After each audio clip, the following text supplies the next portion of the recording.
Sanitise का हम्म। तो वातावरण चल रहा है, क्या है सर? तो आजकल आई थिंक हमने देखा है कि तकरीबन बहुत सारे पेशेंट्स रेड आइस या कंजंक्टिवाइटिस जो बोलते हैं इन्फेक्शन लेकर के आ रहे हैं, लेकिन हमने एक पैटर्न देखा है इस साल सीवियरिटी जो है वो आई थिंक बहुत ज्यादा हो गया है। पिछले अगर वर्ष हम कंपैरिजन करें तो वो जितना सीवियरिटी हो रहा है बहुत ज्यादा हो गया है। तो ये देखना पड़ेगा कि इतना सारे सीवियरिटी लेकर के पेशेंट्स क्यों आ रहे हैं। तो हमने बेसिक हमारे सेंटर्स में नारायण नेत्रालय के 4 ब्रांचेस है, तकरीबन दिन में एटलीस्ट 100 से 150 पेशेंट्स कंजंक्टिवाइटिस हो करके रेफरल पेशेंट्स वो सब हम देखते हैं।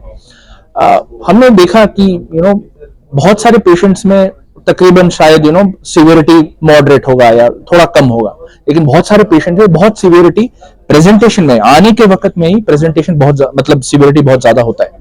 तो हमने मतलब ये जो सब पेशेंट्स जो है उनमें से तकरीबन 350 पेशेंट्स को हमने एनालाइज किया कि क्या कारण हो सकता है। उसमें हमने थोड़ा बहुत आर्टिफिशियल इंटेलिजेंस जो बोलते हैं उसमें भी हमने एक मॉडलिंग प्रिडिक्टिव एनालिसिस देख करके जानना हमने एनालिसिस किया कि किन पेशेंट्स में सिवियरिटी ज्यादा हो सकता है। तो इसमें से हमने देखा है कि जिन लोगों का विटामिन डी जो बॉडी लेवल्स का विटामिन डी कम है, विटामिन डी इम्यूनिटी के लिए बहुत इंपॉर्टेंट है और कभी कभार हम इग्नोर कर देते हैं कि विटामिन डी कम है, टैबलेट्स नहीं लेंगे, ठीक है डॉक्टर को दिखा लेंगे, हम विटामिन डी सप्लीमेंटेशन ले लेंगे। लेकिन कभी कभार कम होने की वजह से हमने देखा है उनमें से ज्यादातर पेशेंट्स सीवियर कंजंक्टिवाइटिस से पीड़ित है। दूसरी चीज है एलर्जी। बहुत पेशेंट्स को बॉडी में एलर्जिक टेंडेंसी ज्यादा होता है, छींक आना या स्किन रैश आना, ये सब एलर्जिक टेंडेंसीज होने के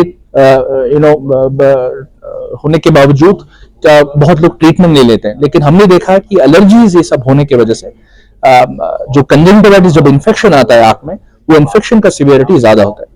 तीसरी जो हम इंपॉर्टेंट चीज जो हमारे सेंटर में हमने किया है कि हमने टीयर में जो प्रोटीन्स टीयर साइटोकाइंस बोलते हैं वो एनालाइज करने के लिए हमारे डायग्नोस्टिक मॉलिक्यूलर लैब में एक एडवांस्ड एक किट है, एक उसे बोलते हैं बायोमार्कर किट बोलते हैं।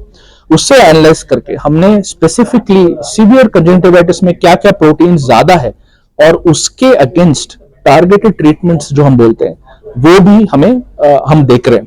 तो ये इंपॉर्टेंट है कि सिर्फ हम एंटीबायोटिक्स या ओवर द काउंटर ड्रग्स देने से, बहुत लोग जाते हैं वो फार्मेसी जाते हैं, हमें सिर्फ ड्रॉप्स दे दो, डॉक्टर के पास नहीं जाते।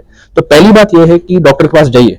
दूसरी बात यह है कि सब पेशेंट को एक ही ट्रीटमेंट देने से काफी नहीं होगा।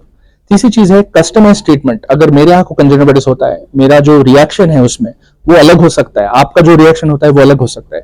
तो हम कस्टमाइज कर रहे हैं कि किन पेशेंट्स में अर्ली हम एडिशनल ड्रॉप स्टार्ट कर सकते हैं, उसके अनुसार हम टाइट्रेट कर रहे हैं कि हर पेशेंट का बेस्ट और कस्टमाइज्ड और प्रिसाइज ट्रीटमेंट दे सकते हैं, ताकि लॉन्ग टर्म कॉम्प्लिकेशंस, बहुत बार क्या होता है काला पतली के ऊपर मार्क्स या बिंदुआ जैसे आ जाते हैं और वो होने की वजह से क्या होता है दिखाई देने में तकलीफ हो सकता है फ्यूचर में। तो वो ताकि ना हो इसलिए अर्ली कस्टमाइज ट्रीटमेंट स्टार्ट करने से बेहतर। मैं डॉक्टर गायरिक, नारायण नेत्रालय में cornea and refractive consultant. Thanks.